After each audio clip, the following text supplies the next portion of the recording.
And don't get me started on metrics, because that's another kettle of fish altogether. But again, even our own UK government's report shows that 70% of the metric-based programs are not working, and principally that's because the metrics are just creating the unintended consequences.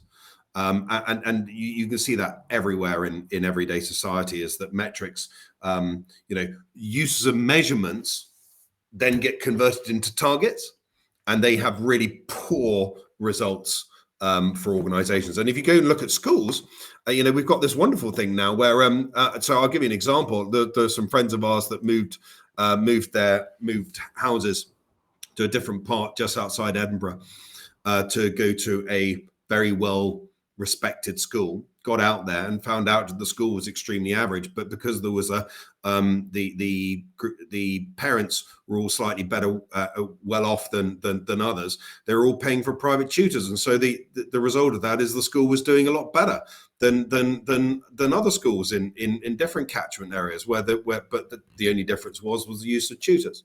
Now, how does a league table differentiate that? It doesn't, and it's really poor. And how do we differentiate someone who does pretty average at school, but in actual fact is very good at a number of different things, which might include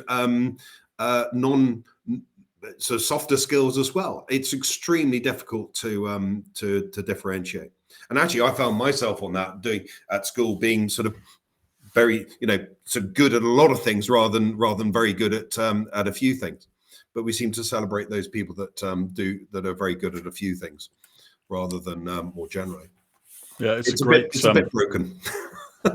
It is. It's also a physical almost a physical manifestation of the Heisenberg uncertainty principle.